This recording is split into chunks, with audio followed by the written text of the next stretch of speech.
A new patch is here, which means we need a new Byzantium guide. And today I'm going to show a strategy I've found, which essentially is cheating. It's basically cheating.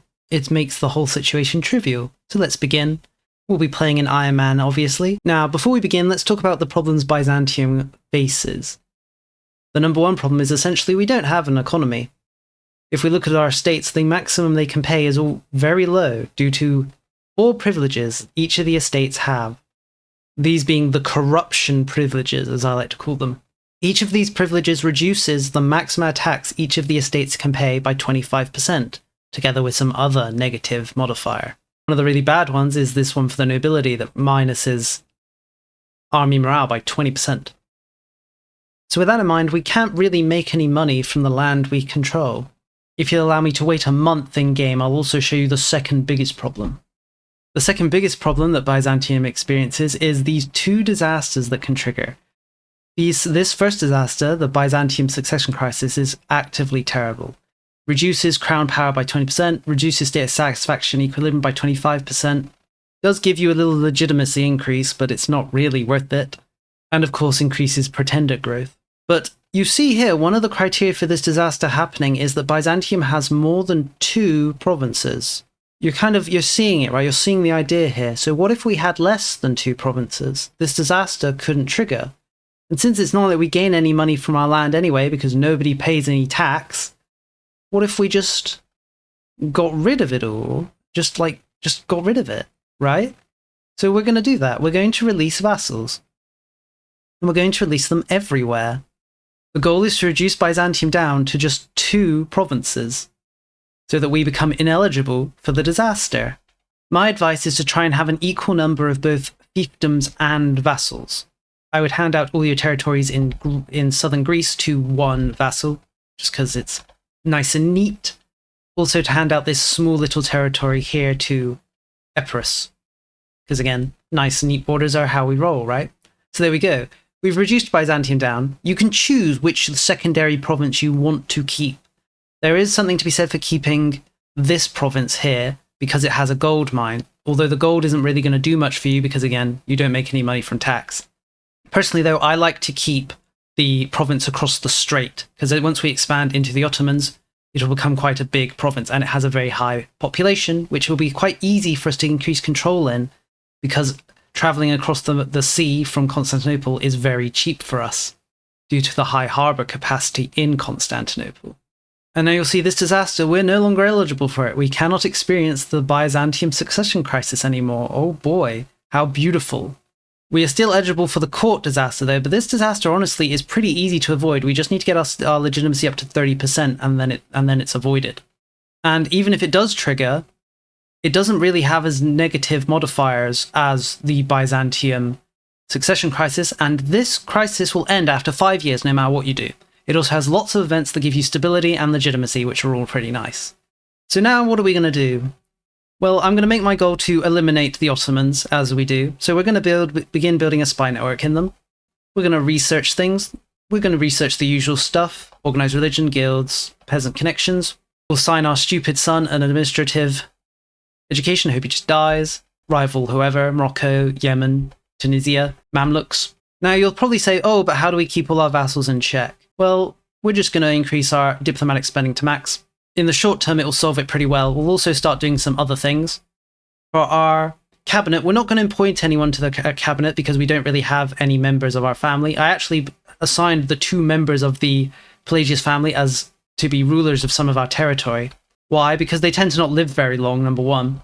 And 2, they might have children and spread the dynasty. But now though, we're going to leave our cabinet's positions empty, just to not increase the power of the estates any further. For the moment. We're going to increase control in our cross the strait territory, just because there's not much else for us to do with the control. The control won't really benefit us, but it's just nice to increase it in preparation. For our final cabinet slot, we could do diplomatic endeavours. This will help us increase our relationships with our vassals, as well as improving our diplomatic relationship with them, which is probably what I'm going to do.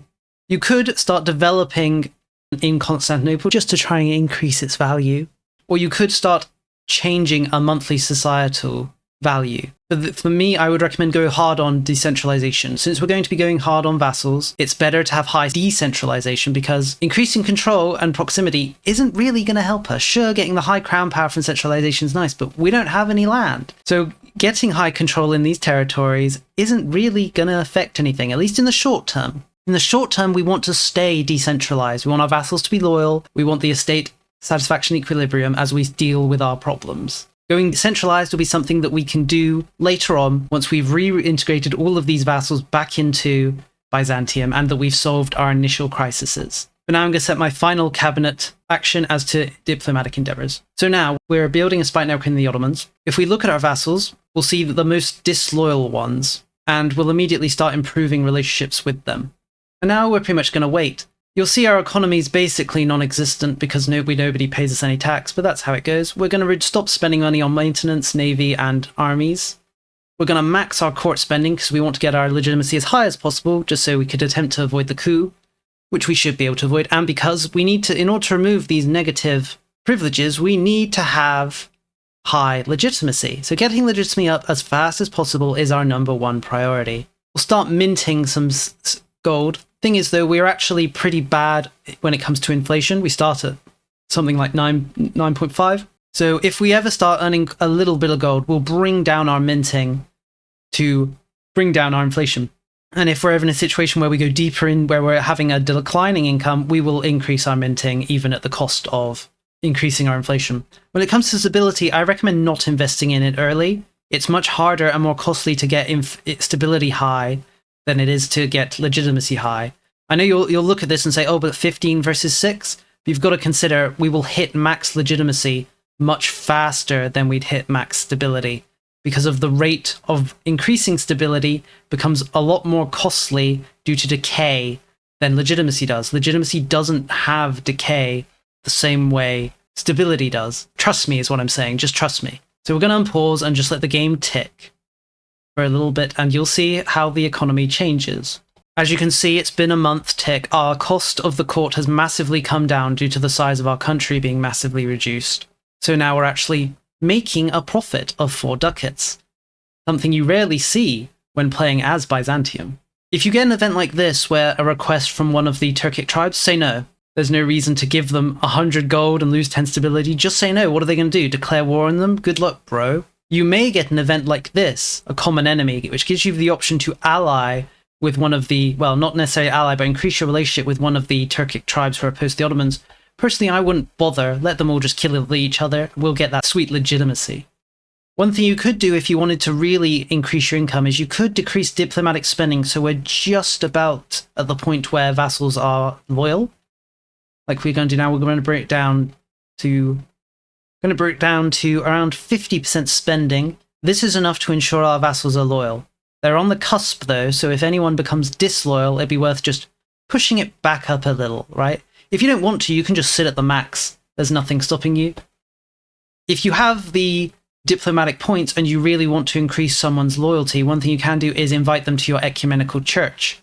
This will give them a nice 10 to their opinion of you, which will of course increase loyalty.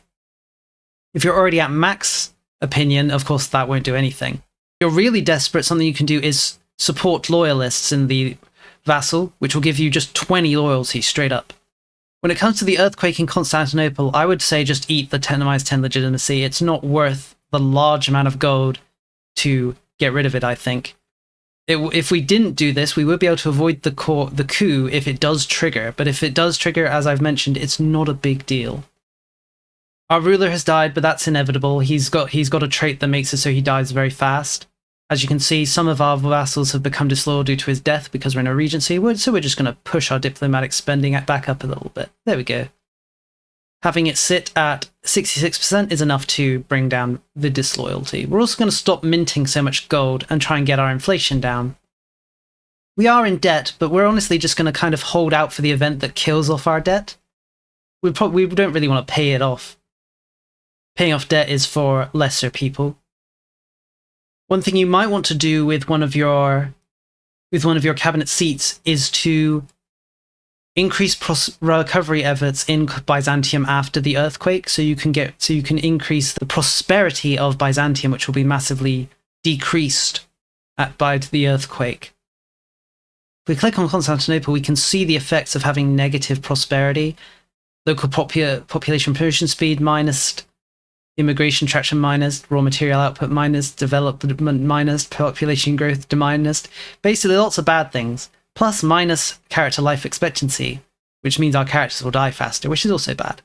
You can see we've managed to increase our legitimacy to above 30 now. Now we're ineligible for the coup disasters. Essentially, we've managed to avoid every disaster that could happen as Byzantium. When it comes to parliamentary issues, I'd recommend picking the one that gives you legitimacy. Unfortunately, it didn't show up for me, so instead I'm going to do with conduct a census, which gives stability. Remember, stability isn't as important as legitimacy, but it does increase state satisfaction equilibrium, and we are going to spend it to bring down the corruption privileges. If you're really struggling with your vassals, one thing you could do is increase ties to subjects. This will give each vassal -5 legitimacy desire if it passes, and while the debate is active, you'll gain +10 to your loyalty and 20% to your subject's income. If we look at our income, we can see that we're getting quite a bit of money from our vassals in donating money to us, as they should. If you do find yourself with some very loyal vassals, you could choose to set them to scutage, so they pay you even more money, but that means they won't be able to join you in your war. And since I plan to use them to help me destroy the Ottomans, that's not what I'm going to be doing. But if you don't want to destroy the Ottomans instantly like me, you could do that. It's something I would prefer to do once the Ottomans are dealt with, personally. If you really want to, one thing you could do is request additional tax, which would kind of counteract the effects of the corruption privileges. For a year, you'll be able to tax the estates more than what you can currently tax them, which for most of them is 0. But personally, I would prefer not to do that, and instead get the stability in preparation for actually revoking those privileges, so we can just tax them normally without having to use these sort of tactics. You may find yourself going over your relationship limit. Personally, I don't think this is a big deal. The main problem that comes from this is losing crown power and the loyalty subject decrease. But crown power doesn't really matter at the moment because we don't gain any money from our land anyway. So increasing the crown power, increasing our income doesn't really matter. The main problem is the loyalty of the vassals, but as I mentioned, just control your diplomatic spending. Even with the negative modifiers, it shouldn't be too hard to keep them in check. And if you're really in an awful position, you can just support loyalists within their land to ensure their loyalty. So here's the events I was talking about. Lenders in chaos. Just remove some of our loans for a slight -0.09 diplomatic reputation, which is of course nice. Do take into account, though, the diplomatic relation decrease will make your vassals a little more upset. One of the things of note is as your vassals improve their land, the amount of money they pay you will increase. So even if they start off not paying you much, they will start paying you more as they increase their land. One of the reasons I gave up this province here with the gold is because the vassal will be able to make a lot more money from this province than we will because of the restrictions on us. And so they will pay us more tax than we probably would get if we were to develop the province ourselves. And it's not like we have the money to develop this province, right? Or the income.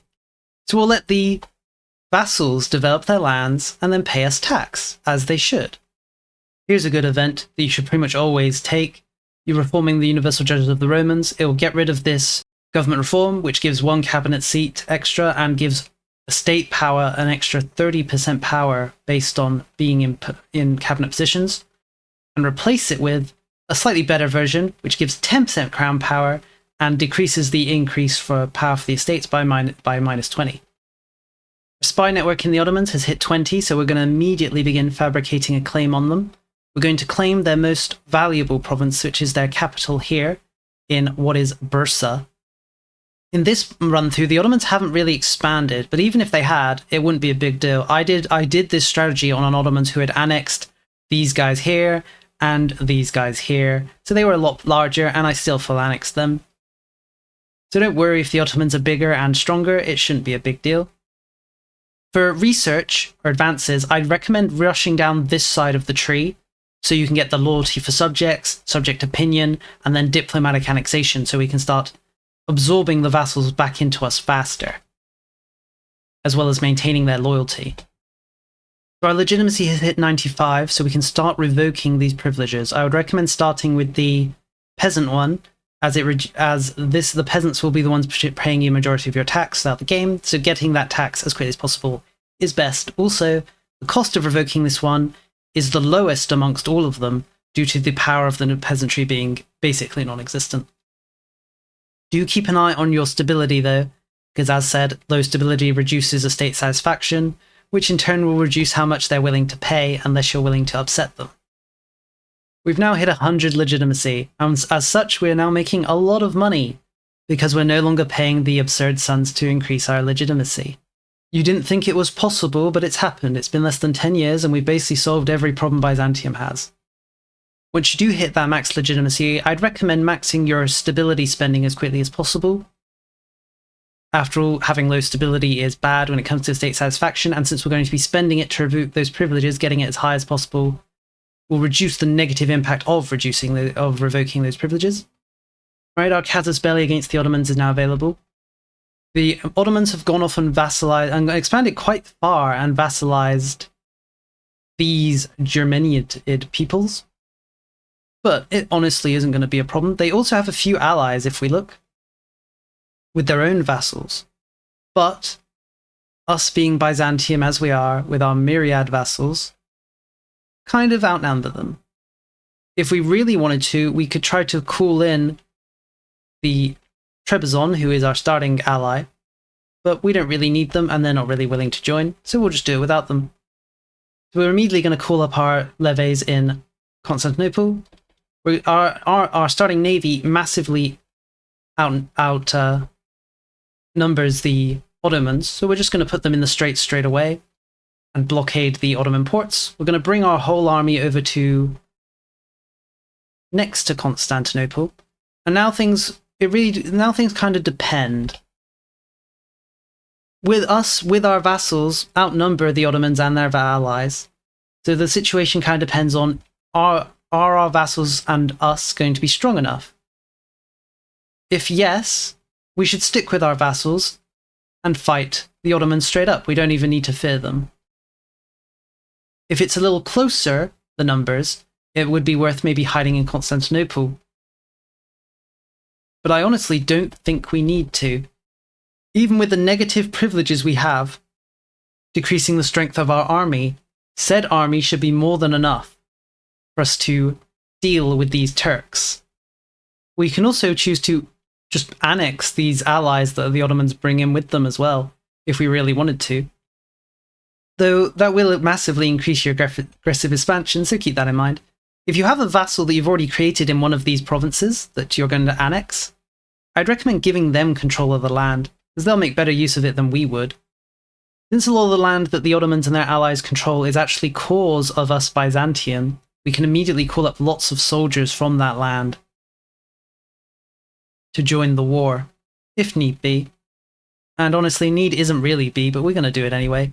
For me, the Ottomans have managed to get quite a big ally in the forms of this blue guy here. So we're just going to send these small armies across the border and start occupying him, in the hopes of piecing him out. He's not really tipping the balance in the Ottomans' favour, but we'd rather just want to get rid of him. And we've expanded to a little much that I don't really want to annex any more allied or vassal territory.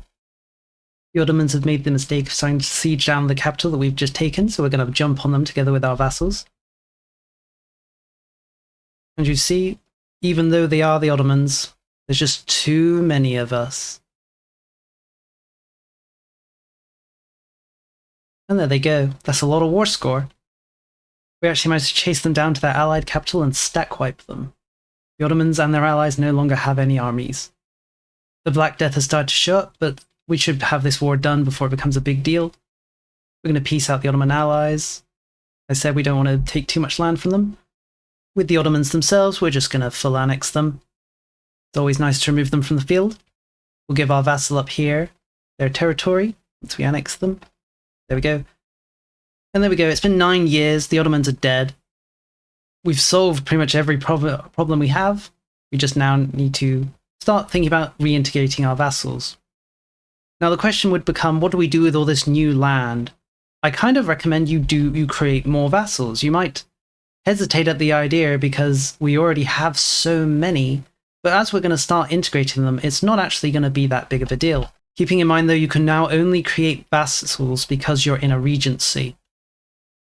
On the question of which provinces to keep for yourself, I'd recommend keeping these coastal ones that you have cores in.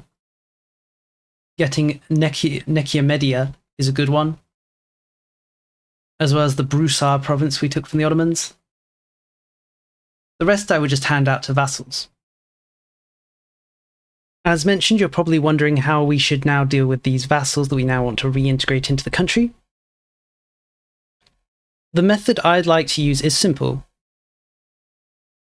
You have this option here to return land from a vassal to someone else. And even though we gave out this land to vassals, we still have our cores on it. So if we click on one of this vassal's provinces, we'll see that we can ask he returns his land to the Byzantine Empire. It will increase his liberty desire, but as long as we keep it under control, it shouldn't be a big deal. So the strategy I like to use is we'll start the annexation of the nation, and then while the annexation is going on, we'll take away provinces and locations from the vassal, which will decrease the time it takes to integrate them, while upsetting them a little with liberty desire. And of course, if we decrease the time it takes to integrate vassals, we can integrate more faster. I will warn you though, the disaster, the Byzantine succession crisis, is still there, even though it's been avoided. It's still there waiting in the wings and could trigger in the future. In fact, you may want to trigger it once you've integrated some of these vassals in the area and gotten a good economy going after revoking those negative privileges. You may want to let the disaster trigger now so that it doesn't cause trouble in the future. Or if you think you can hold off the disaster essentially forever. Its trigger requirements is essentially that you go below 80 legitimacy. So as long as you keep your legitimacy at 100 or close to 100, it should never be a big problem.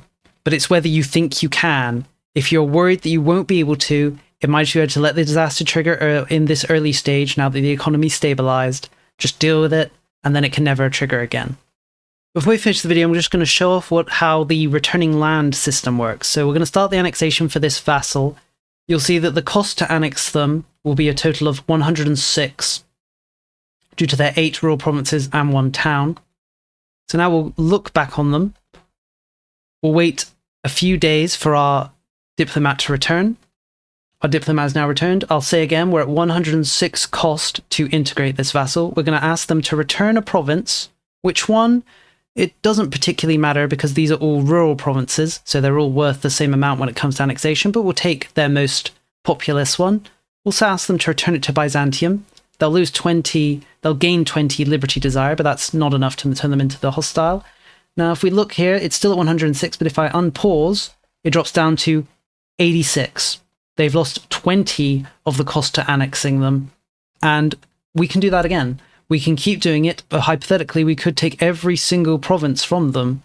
Oh god, a really good event. A hunting accent killed our terrible heir. Wow, that's nice. But no, the game's trying to distract me. It's been another month. We're going to return more land. Keep an eye on the liberty desire. Remember, we can support loyalists in a vassal to increase their loyalty by 20%, or just 20. So we can kind of combine that with the return land. We'll return another piece of land to Byzantium, of course. There's for 54 liberty desire loyalty. The cost drops down to 66. And with that, we're going to leave it there. What do you think of this strategy? Personally, I think this is one of the best strategies for Byzantium. It just solves your problems. You don't even need to deal with the disasters. You can push the disasters back into the future when you have a better economy to deal with them. And you can just mass vassals and have them deal with all your problems, which is always nice. As you can see, our economy here is pretty great. We're earning around 10 ducats a month. We could earn more if we drop down our diplomatic spending. This is about the number we could keep it at without any potential rebels at the moment. And this is in the taking account we've only revoked one of the privileges. Personally, I would recommend holding out and getting your stability up and revoking this privilege, the one from the nobility, just because it decreases your army morale by 20% and it increases the power of the nobility by an extra plus 50 to their already high power. You can leave the privileges for the burghers and the clerics, I think, for later. When you are revoking privileges, I'd recommend holding out for a parliamentary session and looking for the parliamentary issue that reduces revoke cost by 10%, just to make it slightly less costly on your legitimacy when it comes to revoking these privileges. But as I said, this is the end of the video. Let me know what you think. Let me know if you tried the strategy. If you need any advice, ask me. I'll do my best to answer any questions or help with any problems you might have. I'm sure there are people that can refine this strategy to be even better, so let me know if you do, or if you have a better idea on how to do it. Thank you again for watching, and see you next time.